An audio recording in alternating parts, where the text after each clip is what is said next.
Bonjour à toutes et à tous, j'espère que vous allez bien ainsi que vos proches. Je me présente, je m'appelle Shahrazad Nistour, je suis enseignante à la faculté de médecine, maître assistante en pédiatrie au CHU d'An. Le cours que nous allons aborder aujourd'hui va porter sur les infections néonatales. Il faut savoir que c'est un cours qui s'intègre dans le module de pédiatrie destiné aux étudiants de 5e année médecine. Nous allons d'abord commencer par définir les objectifs pédagogiques. À la fin du cours, vous devriez être capable d'identifier les facteurs de risque d'infection. Aussi, être en mesure de justifier les examens complémentaires quand vous suspectez une infection chez le nouveau-né. Vous serez capable de poser le diagnostic d'une infection, savoir reconnaître les situations urgentes et les prendre en charge. Donc, il faudra connaître les principes et les modalités du traitement. Et enfin, savoir appliquer les mesures de prévention. Ce cours, en fait, se divise en deux grands chapitres. Alors, le premier, c'est les infections bactériennes du nouveau-né. Le deuxième, c'est les embryophotopathie virales et parasitaires. Vous allez le voir, nous allons beaucoup plus nous attarder sur les infections bactériennes du nouveau-né. Concernant la deuxième partie, ce sera beaucoup plus des rappels, puisqu'il s'agit de thèmes que vous avez sûrement dû aborder dans le module de gynécologie obstétrique. On commence donc par les infections bactériennes du nouveau-né. Le plan, c'est le plan standard de toute pathologie. Nous allons introduire la question en la définissant et voir un peu l'intérêt, pourquoi cette question fait partie de votre programme, pourquoi un médecin généraliste devra connaître ce cours-là. On fera un petit rappel sur les bases physiopathologiques, le diagnostic positif, c'est-à-dire savoir reconnaître une infection, éliminer ce qui n'est pas une infection, c'est le diagnostic différentiel. Le diagnostic étiologique en matière d'infection, c'est les germes, discuter les germes, la prise en charge, l'évolution, et bien sûr, on parlera de la prévention. C'est quoi une infection néonatale? C'est une infection survenant pendant la période néonatale, c'est-à-dire la période s'étendant de 0 à 28 jours. C'est aussi simple que ça. Le plus important, en fait, c'est de différencier les deux entités qui existent. Alors, la première, c'est les infections néonatales bactériennes précoces qui surviennent les 3 à 4 premiers jours de vie. C'est ce qu'on appelait avant les infections materno-fœtales. La deuxième entité, c'est les infections tardives qui surviennent à partir de G5 jusqu'à G28 de vie. Et là, il faut différencier deux types. Vous avez les primitifs et vous avez les secondaires ou bien les nosocomiales et qui surviennent au moins 48 heures après une hospitalisation. Il faut savoir que l'infection néonatale bactérienne précoce est définie par sa durée, ce qu'on vient de voir, 3 à 4 premiers jours, mais également par la présence de germes dans le sang.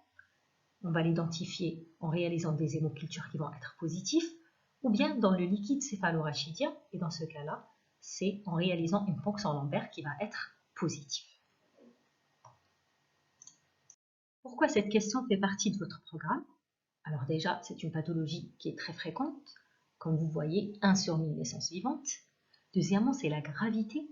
Vous voyez, la mortalité est très importante chez le prématuré, elle va jusqu'à 20%.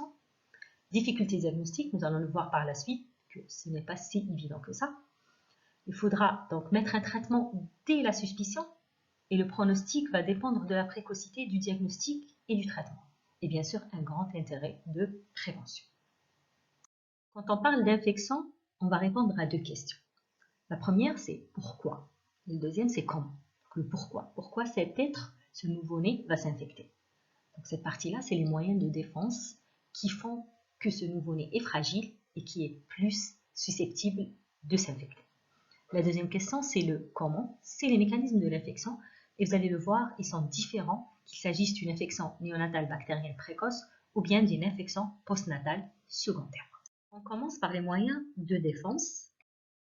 Comme vous le savez, pendant la vie intra-utérine, le fœtus est protégé contre l'infection par la première barrière, la plus importante, c'est le placenta.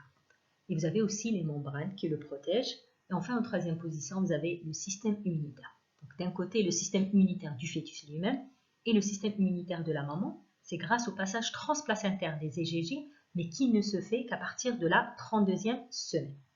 Pour ce qui est du système immunitaire du fœtus, il faut savoir que les EGG ne sont sécrétés qu'à partir de la 13e semaine, les EGM à partir de la 20e semaine. Par contre, les EGA ne sont sécrétés qu'après la naissance. À la naissance, nous avons parlé de la fréquence de ces infections. Pourquoi justement? C'est à cause de cette immaturité immunologique. Et c'est ce qui explique que plus le nouveau-né est prématuré, plus l'infection est grave. Alors là, il faudra essayer de se rappeler un peu de vos cours d'immunologie. Et on va juste donner les particularités du nouveau-né. Alors déjà, il n'existe pas d'IgA au niveau des muqueuses. Deuxièmement, la phagocytose est diminuée. Donc, si vous essayez de vous rappeler l'activation du complément et l'opsonisation, pourquoi cette phagocytose est diminuée chez le nouveau-né? Parce qu'il y a un déficit en complément et proactivateur C3 qui font que cette opsonisation est diminuée. Et vous avez aussi un déficit fonctionnel en lymphocytes. Alors, je n'ai pas détaillé, donc je vous ai juste donné quelques particularités du nouveau-né qui expliquent cette fragilité et cette fréquence des infections. On a dit, donc c'est juste un petit rappel physiopathologique. Nous allons beaucoup plus nous attarder sur la clinique et la conduite pratique. Maintenant qu'on sait le pourquoi, nous allons essayer de répondre au comment, les mécanismes de l'infection. Et comme nous l'avons dit tout à l'heure, le mécanisme est différent qu'il s'agisse d'une infection bactérienne précoce ou bien d'une infection postnatale secondaire. Nous allons commencer par les infections postnatales secondaires. Vous avez deux mécanismes. Donc le premier, c'est les infections secondaires. Nous avons parlé d'infections nosocomiales. Les infections nosocomiales, c'est des infections manuportées, c'est-à-dire qu'elles se transmettent par le biais du personnel soignant et de l'entourage. La deuxième possibilité, c'est la perturbation de l'écosystème microbien du nouveau-né. Donc ça survient lorsque celui-ci a reçu une antibiothérapie prolongée à large spectre. Alors on passe aux infections néonatales bactériennes précoces. Donc le nouveau-né s'infecte soit in utero, avant l'accouchement, ou bien pendant l'accouchement en père partant. In utero, nous avons deux possibilités. Alors soit c'est la voie hématogène, et trois possibilités dans ce cas-là, soit un passage direct quand la maman a une bactériémie, donc le germe va passer du sang maternel vers le sang fœtal, soit vous avez un foyer placentaire et par contiguïté, le fœtus va s'infecter, ou bien par voie amniotique. La deuxième possibilité, c'est la voie génitale ascendante. Dans ce cas-là, soit il existe une rupture des membranes, soit le pôle inférieur des membranes sera infecté et donc il va infecter le fœtus. En père partum, c'est-à-dire pendant l'accouchement, lors du passage dans la filière génitale, que le nouveau-né va s'infecter, et plus le travail est prolongé, et plus le risque est important. Et dans ce cas-là, c'est logique, quelles sont les zones ou bien les organes qui vont être atteints. Vous avez les poumons, parce qu'il risque d'y avoir des inhalations pathologiques, vous avez la peau, et vous avez les conjonctives. Nous arrivons à la partie du diagnostic positif. Pour reconnaître une infection, il faut rester systématique, comme pour toute autre pathologie. Ça comprend l'anamnèse, un examen clinique minutieux, les examens complémentaires qui comprennent les données biologiques, les données radiologiques et comme nous sommes dans une pathologie infectieuse, les données microbiologiques. On commence par l'anamnèse. Alors ça prend toute son importance ici parce que nous allons individualiser ce qu'on appelle les facteurs de risque d'infection néonatale. C'est très important, vous allez le voir, ça va nous aider pour notre démarche. Il faut réaliser une véritable enquête policière. Il faut reprendre le dossier obstétrical de la maman en détail, l'interroger si cela est possible et justement rechercher ces facteurs que nous allons détailler maintenant. On commence par les critères majeurs. Leur présence s'accompagne d'une forte probabilité d'infection du nouveau-né, donc ils sont très importants à connaître. Alors le premier, c'est un tableau évocateur de chorioamniotite. Normalement, votre section a déjà fait le module de gynécologie obstétrique. On a dû sûrement vous parler de ça avec beaucoup de détails. Juste, on va faire un petit rappel. C'est quoi une chorioamniotite? C'est une infection des membranes et le diagnostic sera posé en fait chez la maman devant la présence d'une fièvre maternelle qui sera supérieure à 38 et au moins des critères suivants. Une hyperleucocytose maternelle supérieure à 15 000, une tachycardie maternelle supérieure à 100, une tachycardie fœtale supérieure à 160 battements par minute, une sensibilité ou bien une douleur utérine et un liquide amniotique, fétide ou purulent. Deuxième critère majeur, facteur de risque majeur, c'est une température maternelle qui est supérieure à 38. Alors là, c'est important de savoir si cette température a été chiffrée. Parce que quand vous allez interroger la maman, elle va toujours vous dire « oui, j'ai eu de la fièvre au moment de l'accouchement ». Pendant le travail, avec les contractions, surtout donc s'il est prolongé. Donc ce sera plus une sensation de bouffée de chaleur qu'une fièvre, une température élevée proprement dite. Toujours demander est-ce que c'était une température chiffrée ou bien la trouver notée sur le dossier obstétrical de la maman. Le troisième critère, c'est la prématurité spontanée inférieure à 35 semaines. Attention, chaque mot a son importance. On dit bien prématurité spontanée. Ça veut dire quoi? Ça veut dire une prématurité inexpliquée. Il n'existe pas une pathologie, qu'elle soit maternelle ou bien fœtale, qui expliquerait cette prématurité. Vous n'allez pas considérer comme facteur de risque majeur une prématurité qui survient chez une maman hypertendue. Donc l'HTA, elle expliquerait la prématurité. Ou bien en cas de grossesse gémellaire, donc ça expliquerait également. Donc c'est ça ce que ça veut dire spontané. Quatrième critère, la durée d'ouverture de la poche des os qui est supérieure à 18 heures. Cinquièmement, prélèvement vaginal positif au streptocoque B ou bien des antécédents d'infection néonatale bactérienne précoce au streptocoque B, donc chez un nouveau-né ultérieurement lors des grossesses ultérieures. Sixièmement, un jumeau atteint d'une infection néonatale bactérienne précoce, c'est logique, d'autant plus s'il s'agit d'une grossesse monocoriale. Et enfin, la rupture prématurée des membranes avant 37 semaines. Pour les critères mineurs, c'est plus facile de retenir, surtout pour les deux premiers. Alors, une durée d'ouverture prolongée de la poche des os supérieure à 12 heures mais inférieure à 18 heures. On a dit dans les majeurs supérieure à 18 heures, donc c'est facile à retenir. Une prématurité spontanée inférieure à 37 semaines, mais qui reste supérieure à 35 semaines, puisque inférieure à 35 semaines, c'est un critère majeur plutôt. Des anomalies du rythme cardiaque fœtal, ou bien une asphyxie fœtale non expliquée. Encore une fois, on dit non expliquée. Ce qui est bien, c'est que vous avez fait le module d'obstétrique, et donc vous connaissez les différentes étiologies d'asphyxie fœtale. Donc on peut avoir donc, les accouchements, par exemple, les accouchements dystociques, le circulaire du cordon. Donc là, c'est une asphyxie qui est expliquée. Donc on ne va pas la rattacher à une infection. Et enfin, le liquide amniotique teinté ou bien mécanique. On arrive aux données cliniques. Alors, il faut savoir qu'il n'existe pas de signe constant ou bien spécifique d'une infection néonatale. Retenez surtout cette phrase, c'est très important. Tout nouveau-né qui présente un symptôme sans raison apparente est infecté jusqu'à preuve du contraire. Il faut savoir que tous les signes peuvent se voir. Vous avez les signes cutanés, on peut avoir un ictère, on peut avoir un exanthème, pustule, une omphalite. Donc là, ce sera plus simple. C'est quoi une omphalite? C'est une infection, donc it, donc inflammation. Et donc, on aura une infection de l'ombilique. On peut avoir dans les formes graves un purpure. Les signes généraux chez le nouveau-né, on voit beaucoup plus l'hypothermie que l'hyperthermie.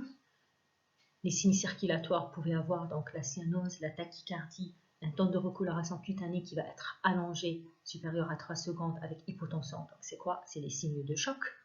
Sur le plan respiratoire, on peut avoir une tachypnée ou bien au contraire des bradypnées, voire des apnées, avec des pauses, donc des pauses et des apnées. Ingénuement, sur le plan digestif, donc ballonnement abdominal, vomissement, donc par la suite, on peut avoir des diarrhées. Sur le plan neurologique, on peut avoir des convulsions, une hypotonie, une somnolence, des anomalies de modification du cri et un refus de téter. Attention, il faut savoir reconnaître les tableaux graves. Ce sont les tableaux cliniques évocateurs d'une septicémie avec ou sans méningite. Quels sont les signes qui doivent nous alarmer? Vous avez les vomissements. Les vomissements chez le nouveau-né, il faut vraiment prendre au sérieux. Le refus de téter, donc là c'est logique, donc c'est un signe neurologique de gravité.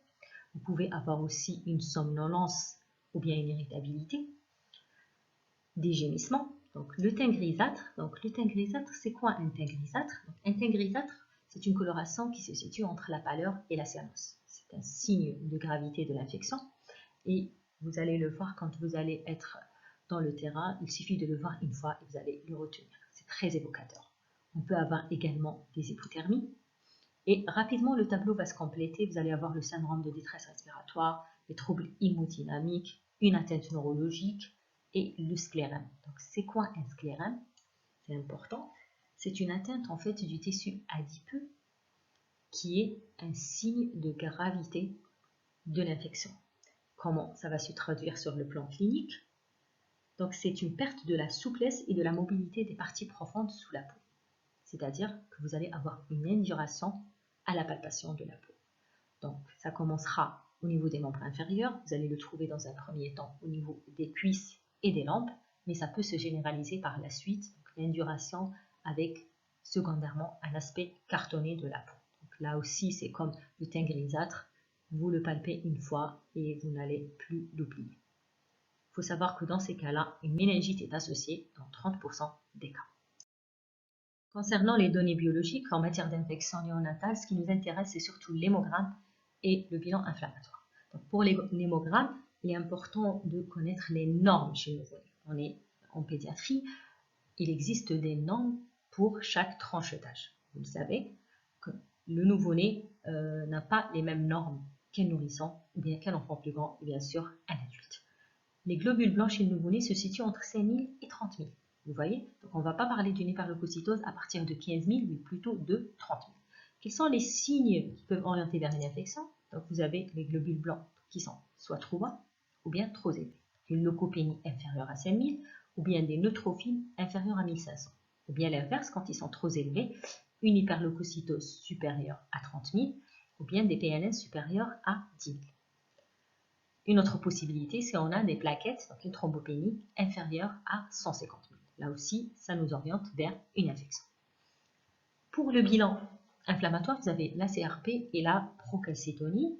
Concernant la CRP, il faut savoir qu'il ne faut pas la faire trop précocement. C'est à partir de la 12e heure, voire la 24e heure, qu'elle peut être significative. Il faut attendre qu'elle soit positive pour avoir une cinétique. C'est important parce que si on réalise une CRP trop précocement et qu'elle est négative, on peut être faussement rassuré alors qu'il existe une infection qui est en train d'évoluer.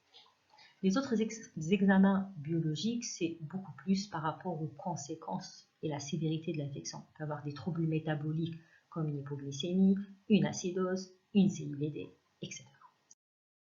Pour les données radiologiques, c'est surtout la radiographie thoracique et comme nous l'avons dit pour les signes cliniques, tous les aspects sont possibles également sur le plan radiologique. Les plus évocateurs, c'est celui des opacités micro- et macronodulaires qu'on voit surtout dans les infections à streptocoque B.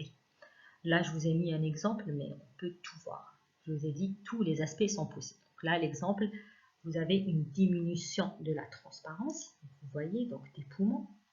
Et vous avez, donc si vous arrivez à voir, vous avez donc un infiltrat micronodulaire qui est diffus. Donc là, c'est bilatéral, il est diffus à tous les poumons. Et là, ça peut être une infection, donc surtout l'infection à streptocoque, comme ça peut être un autre diagnostic différentiel, c'est le syndrome d'aspiration méconiale. Vous allez le voir quand vous allez faire le cours détresse respiratoire. Vous allez le voir avec plus de détails. Je vous ai mis un autre exemple.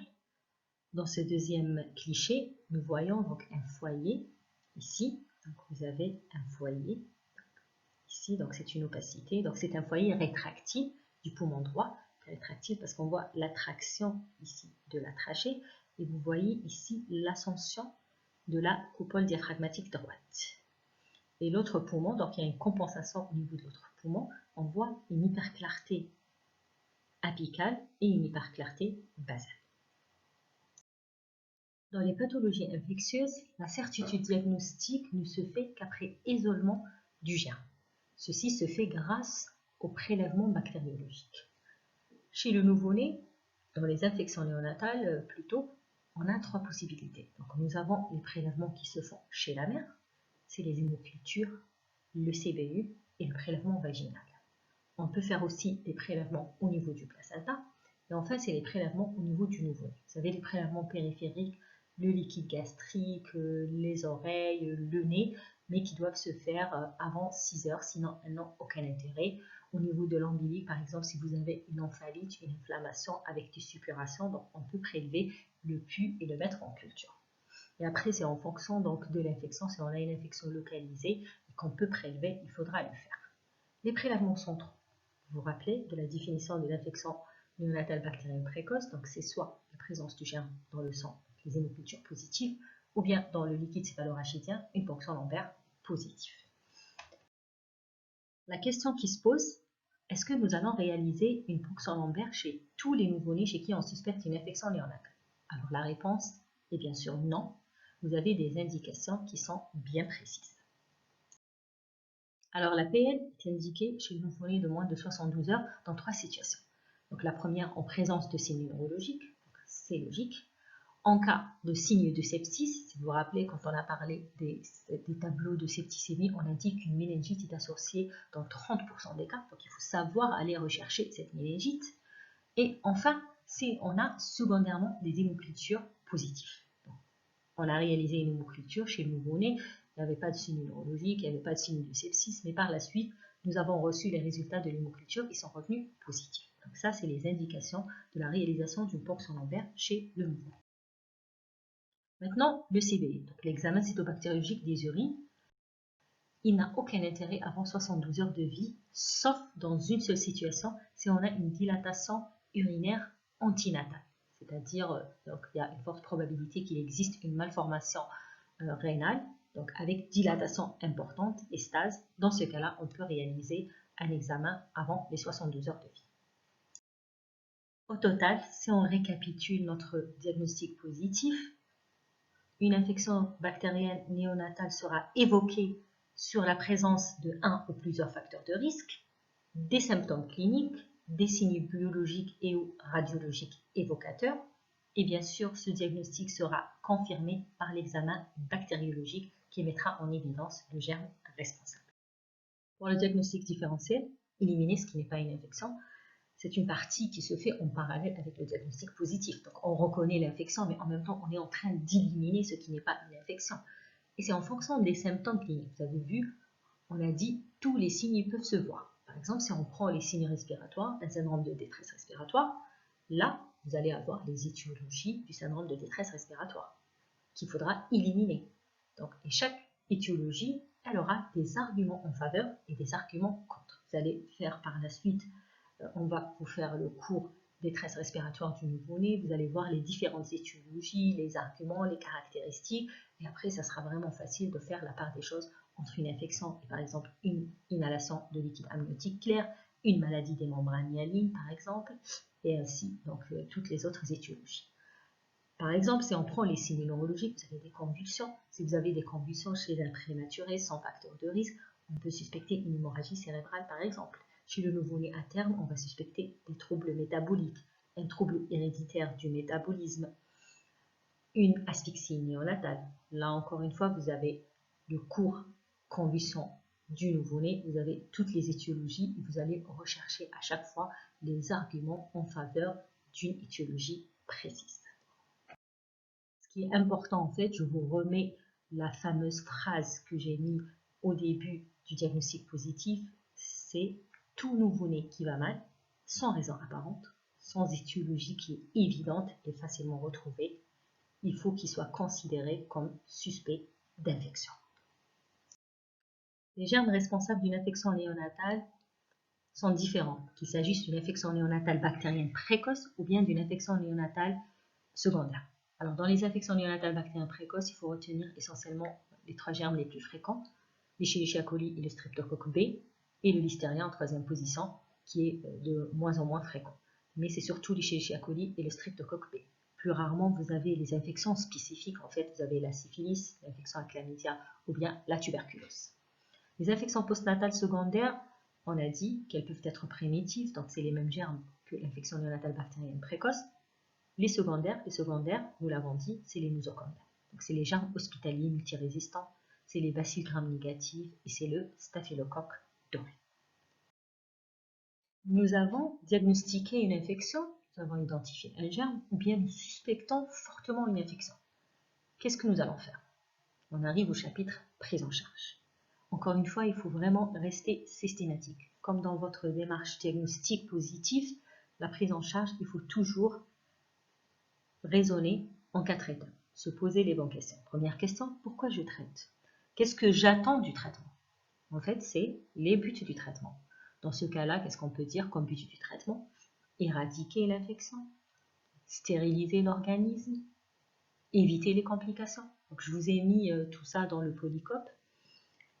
Après, donc ça c'est la première question. Deuxièmement, quels sont les moyens dont je dispose? Donc c'est le chapitre moyens thérapeutiques. Et là, vous allez voir tout ce que vous disposez comme moyens. Donc le traitement symptomatique, les antibiotiques, vous allez utiliser. Troisième étape, donc troisième question. Quelle est ma démarche pratique? Comment je dois procéder? Donc ça, c'est les modalités thérapeutiques.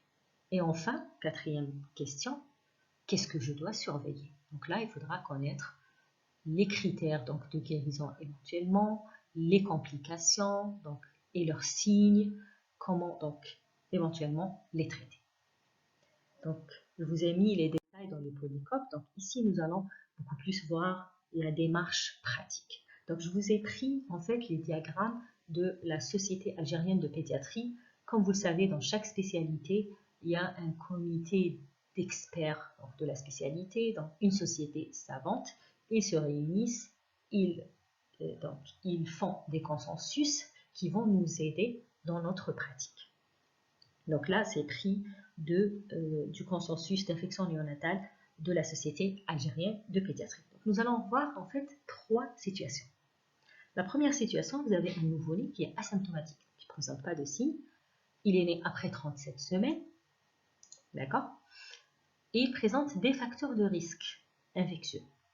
Donc, une rupture prématurée donc, de la poche des os qui est supérieure à 18 heures, ou bien une prophylaxie streptocoque B inadéquate. C'est-à-dire que la maman a un portage vaginal du streptocoque B et la prophylaxie a été donnée de façon inadéquate ou bien n'a pas du tout été donnée. Dans ce cas-là, qu'est-ce que vous faites? Vous l'avez vu, c'est vrai que le nouveau-né est asymptomatique, mais là, nous avons 2 critères majeurs. 2 critères majeurs, donc il y a une forte probabilité pour que le nouveau-né s'infecte. Qu'est-ce que nous allons faire? Donc nous allons réaliser un bilan biologique, ce que nous avons vu tout à l'heure. Une formule-numération sanguine, des globules blancs, des PNL et une CRP à H12. L'idéal, c'est après 12 heures. À H12, et en même temps, bien sûr, nous avons mis notre nouveau-né en observation, il reste asymptomatique. Vous avez 2 situations. La première situation, donc soit le bilan est négatif, dans ce cas-là, vous allez faire sortir votre nouveau-né. Vous allez le garder donc pendant 48 heures et vous le faites sortir. 48 heures, pourquoi? Parce qu'on va attendre s'il n'y a pas apparition de symptômes cliniques. Donc s'il reste asymptomatique plutôt et le bilan il est négatif, on le fait sortir. Si par contre le bilan est positif, là dans ce cas-là, on va faire des hémocultures. Donc, les hémocultures sont négatives avec un examen normal jusqu'à H48. On le fait sortir aussi. On arrive à la deuxième situation. Donc la deuxième situation, vous avez la même chose, nouveau-né asymptomatique, supérieur à 37 semaines, avec un facteur de risque, là encore, vous avez vu, chorioamniotite ou bien un jumeau infecté. Alors, c'est toujours des critères majeurs chez un nouveau-né asymptomatique. La différence, c'est que là, vous avez vu donc, le chorioamniotite, donc infection des membranes, ou bien un jumeau infecté. Donc, la probabilité que le nouveau-né est infecté est beaucoup plus importante que la première situation. Donc, ça, c'est un. Deuxièmement, vous avez un nouveau-né asymptomatique toujours, mais qui est inférieur à 37 semaines. Donc, c'est une prématurité inexpliquée inférieure à 37 semaines.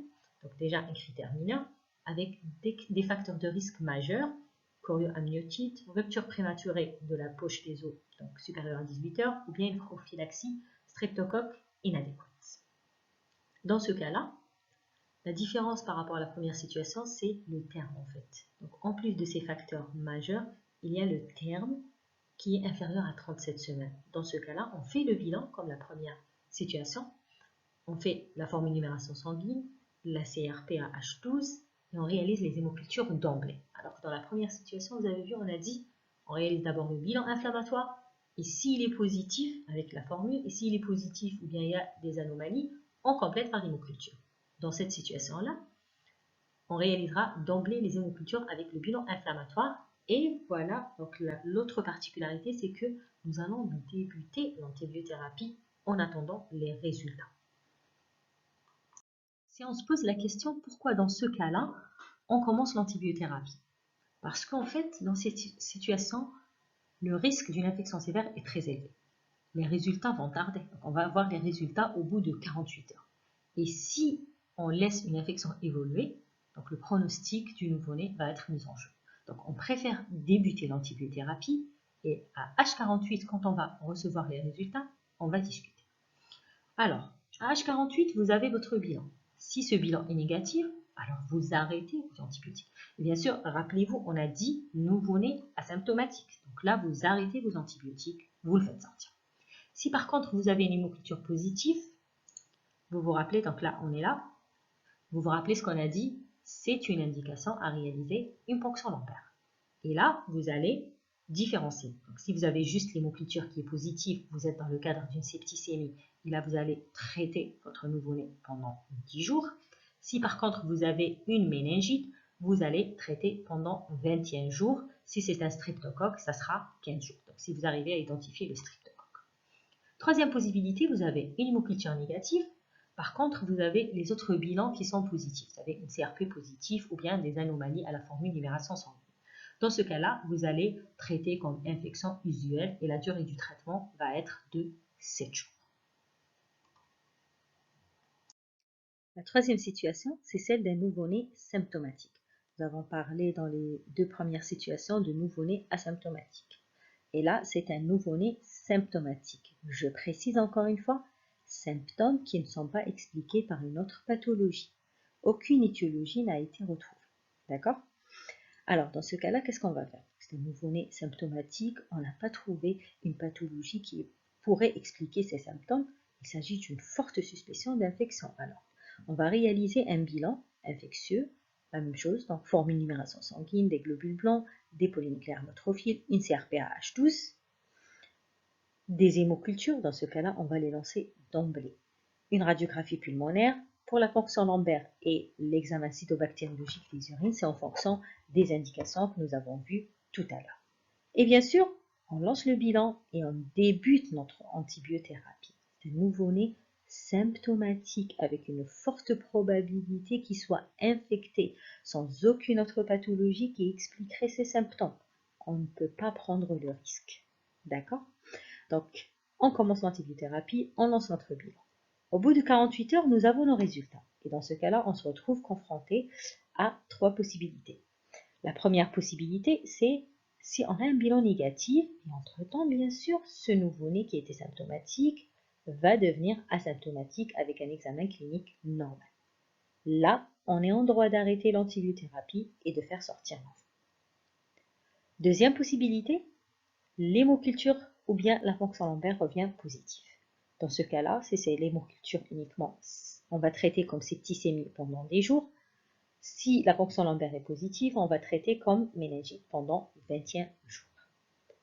Si on a plutôt la radiographie thoracique qui est positive avec des images et un bilan positif, on va traiter comme infection pulmonaire pendant 7 jours, les infections urinaires pendant 10 jours. On peut avoir également les infections ostéo-articulaires qui sont des infections très graves chez le nouveau-né.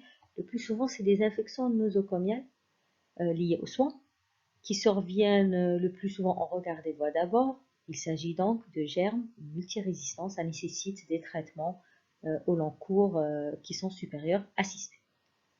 La troisième possibilité, c'est si on a les hémocultures et la PL qui sont négatives, mais les autres bilans sont positifs, une formulation sanguine anormale ou bien une CRP positive.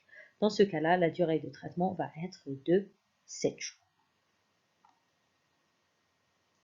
Vous avez vu, dans deux situations, nous allons mettre des antibiotiques avant les résultats des prélèvements. Et donc, quel antibiotique nous allons mettre? En fait, il s'agit d'une antibiothérapie probabiliste, c'est-à-dire qu'elle prend en considération les germes les plus fréquents. C'est quoi comme antibiothérapie? Donc, on va mettre l'ampicilline ou bien l'amoxicilline associée à un aminoside, donc type amikacine ou bien la gentamicine. Donc, bi-antibiothérapie.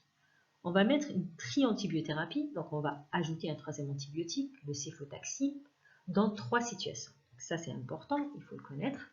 Vous avez, donc, si le tableau est grave, vous avez des troubles hémodynamiques ou bien des troubles respiratoires qui sont persistants.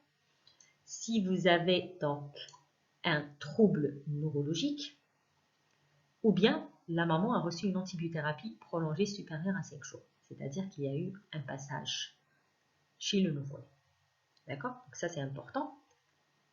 L'autre point important à retenir, c'est l'adjonction de la ciprofloxacine. Donc, il faut ajouter donc, la ciprofloxacine pendant 5 jours s'il s'agit d'une méningite.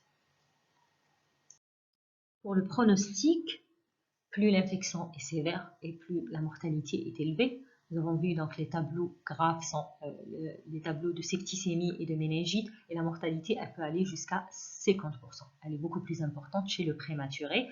Dans les méningites également, il y a le risque de séquelles neurologiques graves, d'où l'intérêt, comme nous l'avons dit tout à l'heure, d'un diagnostic précoce et d'une bonne prise en charge. Donc le nouveau-né peut avoir donc des séquelles graves. Par la suite, il aura une hydrocéphalie, une épilepsie et un retard psychomoteur.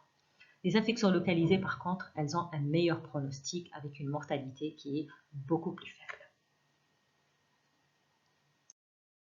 Pour la prévention, il faut surtout dépister et traiter les mères. Donc c'est vraiment très important.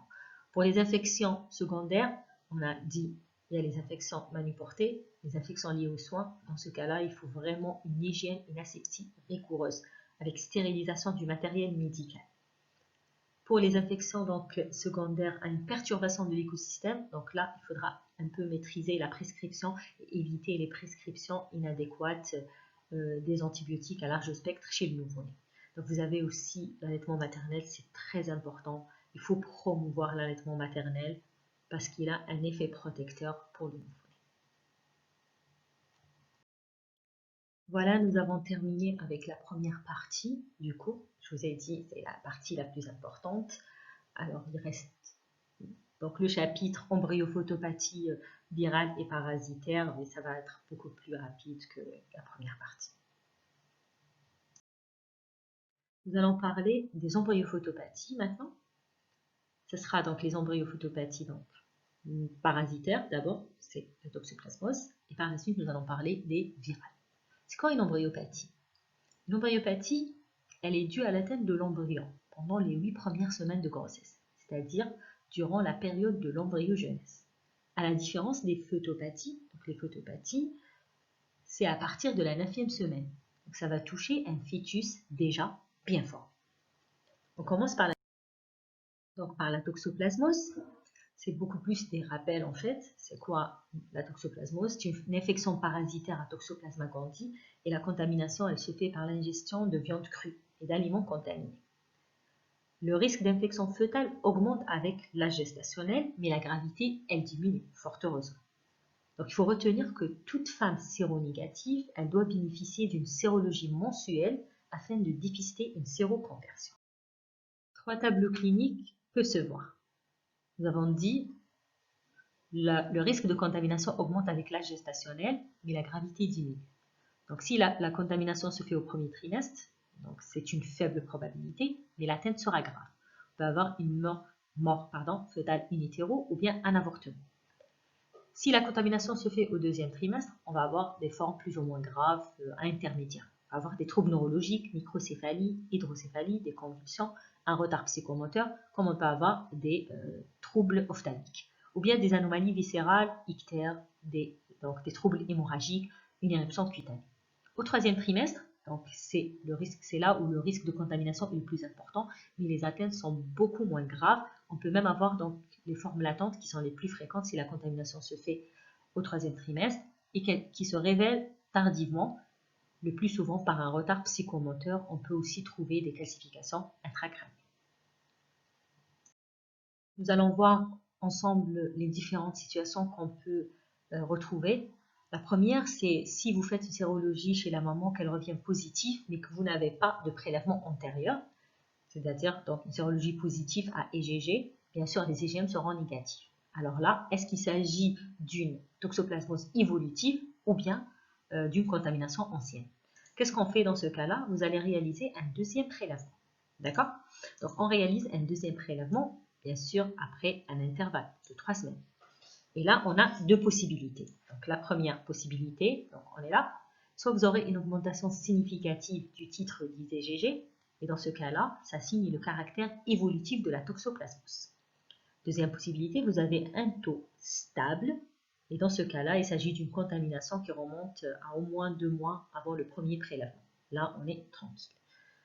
Donc, si on est dans le premier cas, c'est la séroconversion maternelle, là, ça impose le diagnostic antinatal pour rechercher s'il y a eu contamination ou pas du fœtus. Et bien sûr, il faut commencer le traitement sans délai. Il faut prescrire l'aspiramycine chez la maman. Donc, je ne m'attarde pas sur ça parce que vous avez dû faire ça dans le module obstétrique. Donc, le diagnostic antinatal, on va réaliser une amniosynthèse. Et après, on va rechercher l'infection. Soit on réalise une PCR, soit on va inoculer à la souris, ou bien donc, on va faire une sérologie. Bien sûr, on fait également des échographies mensuelles à la recherche des signes échographiques. À la naissance, qu'est-ce qu'on va faire à la naissance? On va rechercher les signes d'atteinte néonatale. Vous avez vu tout à l'heure, qu'est-ce qu'on a dit qu'on peut avoir comme signes? C'est des signes surtout neurologiques, les signes ophtalmiques, les signes donc hématologiques. On peut avoir également donc les signes d'une atteinte hépatique. Donc, essentiellement, vous avez la formule numération sanguine, un bilan hépatique, une échographie transfontanellaire, un fond d'œil et une ponction lampaire. D'accord? On va faire aussi un diagnostic sérologique, les IgM. Donc, si on trouve les IgM, qui sont synthétisés par le nouveau-né, donc ça signe l'infection. Bien sûr, donc l'idéal, c'est de réaliser donc, plusieurs techniques pour être sûr. Alors, donc le traitement maternel en cas de séro-infection, donc là, avant 30 semaines, après 30 semaines, donc ça relève beaucoup plus de l'obstétrique. Nous allons traiter, donc nous sommes en pédiatrie, nous allons traiter le nouveau-né. Donc le traitement doit être institué d'emblée quand l'infection congénitale est prouvée. D'accord? Donc le traitement, donc il repose sur le pyrimétamine, d'accord? Et dans les formes sévères, on va associer également la diazine et les folinates. Donc, je vous ai mis ici donc les posologies, les indications. Il faut juste savoir qu'il s'agit d'un traitement lent. On va traiter pendant toute une année, administrer en continu pendant une année. Donc ça, c'est important. D'accord? La surveillance, donc ce traitement, c'est un traitement qui est très lourd et qui a des effets secondaires hématologiques surtout. Donc il faut surveiller la formule numération sanguine tous les 15 jours. Il doit être arrêté immédiatement si on a une neutropénie qui est inférieure à 1000 éléments par millimètre cube. D'accord? Il faut réaliser une sérologie 2 fois par an, le fond d'œil tous les 3 mois, puis 2 fois par an. Comme nous avons vu tout à l'heure, il peut exister des formes latentes et des signes tardifs. Donc, une atteinte ophtalmique, une atteinte neurologique tardive sont toujours à craindre. La surveillance ne doit pas être arrêtée. La prévention, donc, elle a tout son intérêt dans la toxoplasmose. Il faut savoir donner les conseils aux femmes séronégatives. Attention, il faut se laver bien les mains avant et après une manipulation d'aliments. Laver soigneusement les crudités, nettoyer les ustensiles et les surfaces qui ont servi à la préparation des aliments. Il faut faire cuire suffisamment la viande. Utiliser les gants pour nettoyer la litière du chat et en cas de jardinage. Et surtout la sérologie mensuelle chez les femmes enceintes non immunisées. On arrive à la dernière partie, les infections virales, les embryophotopathie virale. Alors, il y a deux types de virus. Vous avez les virus transmissibles pendant la grossesse et qui sont responsables d'effets tératogènes et de maladies fœtales. C'est le cas de la rubéole, de la varicelle, du cytomégalovirus. Les deuxièmes types, c'est les virus qui sont transmissibles en fin de grossesse et pendant l'accouchement. Cela entraîne une maladie infantile. C'est le cas de l'HIV, de l'hépatite B et C et de l'herpès génital. On va parler un peu de la rubéole congénitale. Le virus de la rubéole, c'est l'un des agents pathogènes les plus dangereux. La rubéole congénitale, elle survient quand? Elle survient quand la maman va faire une primo-infection. C'est-à-dire qu'il y a passage du virus dans la circulation et il va donc aller vers l'embryon par voie hématogène transplacentaire. Si l'infection se fait avant 12 semaines, le risque de malformation est très très important. Et vous avez donc 80 jusqu'à 100% de malformation si la contamination se fait entre 13 et 18 semaines. Ce qu'il faut retenir, c'est que toute primo-infection rubéolique va entraîner une virémie, passage du virus dans le sang, et donc contamination de l'embryon. On aura une embryopathie. Il y aura trois possibilités en fait. Soit on aura un avortement spontané, Deuxième possibilité, c'est qu'il y ait un syndrome polymalformatif. La triade la plus classique, c'est l'association d'une atteinte oculaire à type de cataracte, une cardiopathie et une surdité. La troisième possibilité, c'est qu'il y ait une infection chronique du fœtus qui va se poursuivre pendant toute la vie fœtale et après la naissance. Les formes graves, elles se voient quand la contamination se fait les premiers mois de la grossesse. Alors là, vous avez les différents signes qu'on peut avoir. Ce que vous devez retenir pour faciliter, c'est que c'est une atteinte neurosensorielle, d'accord, et cardiaque. Donc vous avez des lésions oculaires, vous avez des lésions auditives, vous avez des lésions cardiaques, donc on peut avoir une sténose pulmonaire, une persistance des canaux artériels, qui est la plus fréquente, les lésions nerveuses, microcéphalie, retard mental. On peut avoir des lésions génito-urinaires et un retard de croissance intra-utérine. Par contre, donc, les atteintes plus tardives, ça sera beaucoup plus des atteintes viscérales, donc, soit une atteinte rénale, atteinte hématologique, atteinte osseuse. Pour le diagnostic antinatal, il faut faire une sérologie avant 20 semaines. Pourquoi? Parce que s'il y a une séroconversion maternelle avant la 18e semaine, le problème qui se pose, c'est celui de l'interruption médicale de grossesse, à cause de malformations très sévères que nous avons vues. Donc le diagnostic, comment se fait? Par amniosynthèse ou par prélèvement du sang fœtal. Et si on trouve donc les EGM, on a dit que ça signe l'infection fœtale puisqu'elle traverse pas, les EGM maternelles ne traversent pas le placenta. En ce qui concerne les sérologies maternelles, si elles sont positives, donc c'est le même principe que nous avons vu dans la toxoplasmose, il faut recontrôler par la suite et voir s'il y a une stabilité du taux des anticorps ou bien plutôt une ascension qui va faire craindre une séroconversion récente. Encore une fois, dans ces embryophotopathie, c'est surtout la prévention qui prend une importance primordiale. Alors, toute femme séronégative doit pouvoir bénéficier d'une vaccination sous contraception efficace. 3 mois au moins avant de démarrer une grossesse. D'accord? Et toute femme séronégative en postpartum, elle doit être proposée à une vaccination pour ses grossesses ultérieures. On passe à un autre virus, le cytomégalovirus. C'est le plus fréquent et c'est la principale cause d'handicap neurosensoriel. Vous avez vu dans les embryopathies virales, c'est beaucoup plus l'atteinte neurosensorielle. La contamination, c'est une contamination fœtale transplacentaire. C'est le même principe. Là, vous avez plutôt les formes asymptomatiques qui sont les plus fréquentes, jusqu'à 90%. Dans les formes symptomatiques, on peut avoir différents tableaux. On peut avoir une infection généralisée grave, mais c'est fort heureusement rare.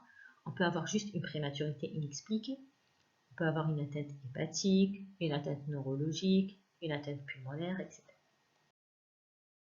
Bon, là, c'est les signes d'appel échographiques durant la surveillance de la grossesse. C'est les signes d'atteinte des différents organes. Donc là, je passe. Le diagnostic antinatal, c'est le même principe. Donc l'amniosynthèse, le prélèvement du sang fœtal, les échographies fœtales. Parfois, on a recours à l'IRM cérébral fœtal. Le diagnostic postnatal, donc c'est l'isolement du virus dans les urines, le nasopharynx, la salive. Et on fait soit une culture cellulaire ou bien une PCR. Bien sûr, les autres signes, c'est les signes d'atteinte hématologique, donc une atteinte neurologique, une atteinte sensorielle. Il faudra faire une échographie transfontanaire, un fond d'œil, un dépistage auditif qu'il faudra poursuivre par la suite parce que vous avez vu, les formes asymptomatiques sont les plus fréquentes. Donc, comme pour la toxoplasmose, il faudra surveiller le nouveau-né et l'enfant pendant une longue durée. Le traitement, alors, il faut savoir que le traitement, c'est uniquement pour les formes organiques très sévères. Donc, c'est le ganciclovir. Donc, c'est un antiviral qui est très puissant et qui est très cher et qui est indiqué dans les infections sévères à cytomégalovirus. Donc, il faudra vraiment bien discuter ces indications. Si on a une atteinte organique majeure, il faudra peser le pour et le contre et éventuellement mettre le traitement. Encore une fois, dans les embryophotopathie, c'est la prévention qui prend une importance primordiale. Il faudra éviter tout contact avec les urines, la salive et les larmes, retarder la mise en route d'une grossesse si on a fait une infection à cytomégalovirus et bien sûr les préventions du risque transfusionnel. Concernant l'herpès néonatal, vous le savez, il existe le 1 et le 2, donc l'herpès simplex virus 1 et le 2. Donc le 2 c'est le génital et le 1 c'est le labial. Le nouveau-né peut être contaminé par les deux, mais dans deux situations complètement différentes. Donc la contamination par le 2, l'herpès simplex virus 2, se fait en pernatal. Donc quand la maman elle a un herpès génital, donc au cours du passage de la filière génitale.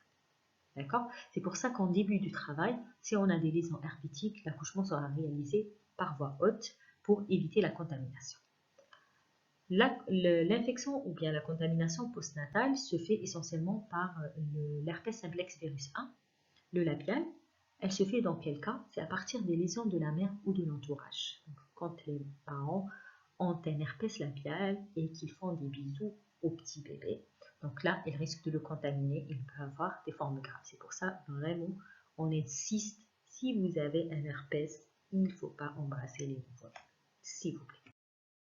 Donc, le diagnostic à la naissance, on peut avoir plusieurs tableaux. Donc, si l'atteinte est précoce, on peut avoir des septicémies avec une atteinte sévère du système nerveux central.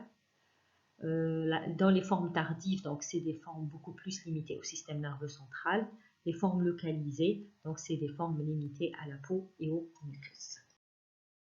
La prévention avant la naissance, elle repose sur le traitement des femmes positives quand elles ont une récurrence herpétique au 9e mois par la cyclovir. Alors nous avons deux situations quand on a un herpès génital ou bien des lésions suspectes à l'accouchement. Donc si les lésions sont apparues plus de 8 jours avant l'accouchement, là il y a vraiment un risque modéré. Par contre, si elles sont apparues moins de 8 jours avant, donc là, le risque est important. L'idéal, c'est de réaliser une césarienne avant le début du travail ou bien, à défaut, faire une bonne désinfection de la filière génitale. Et bien sûr, à la naissance, réaliser une désinfection oculaire systématique. Concernant l'herpès labial, c'est surtout les précautions d'hygiène et la surveillance du nouveau-né. Donc, on va voir en dernier lieu la varicelle congénitale. Je vous ai résumé dans ce tableau les trois situations qu'on peut rencontrer. Donc, on commence par la première situation, c'est si la contamination ou l'infection se fait moins 14 jours jusqu'à moins 6 jours avant l'accouchement. D'accord? Dans ce cas-là, les anticorps maternels auront le temps de se former. Il y aura un passage et protection du nouveau-né. Et à la naissance, on aura une varicelle précoce, mais qui est atténuée. Dans ce cas-là, qu'est-ce qu'il faudra faire? Juste isoler la mère et l'enfant après la naissance. La deuxième possibilité, c'est si la contamination se fait moins de 5 jours avant l'accouchement ou bien 2 jours après l'accouchement. D'accord? Dans ce cas-là, il y aura une vérémie. Et il y aura une contamination in hétéro, avec absence d'anticorps. Les anticorps n'ont pas encore eu le temps de se former. Donc, passage direct dans le sang, et donc le risque d'infection est maximum. Dans ce cas-là, le traitement est indiqué, il faudra mettre la cyclovir. Troisième situation, c'est une contamination 2 jours en postpartum. C'est-à-dire que la maman, elle va présenter sa varicelle plus de 2 jours après l'accouchement. Dans ce cas-là, ce sera un comptage postnatal possible. Et le nouveau-né va faire une varicelle simple. Qu'est-ce qu'on fait dans ce cas-là? C'est juste l'isolement de la mère et de l'enfant. Voilà, donc j'ai essayé de vous résumer les infections les plus fréquentes, ce qui est important à connaître à votre stade. Vous l'avez vu, c'est un cours qui est très très lent. Il y a plusieurs infections spécifiques que nous n'avons pas abordées parce qu'elles relèvent beaucoup plus de la spécialité. À votre stade, si vous arrivez déjà à maîtriser ce que nous avons vu, c'est déjà bien. Bien sûr, je reste à votre disposition si vous avez des questions concernant ce que nous avons vu et bien sûr même les autres infections que nous n'avons pas abordées. Donc, je mets à votre disposition mon email et j'essaierai de répondre le plus rapidement possible à vos questions. Et je vous remercie.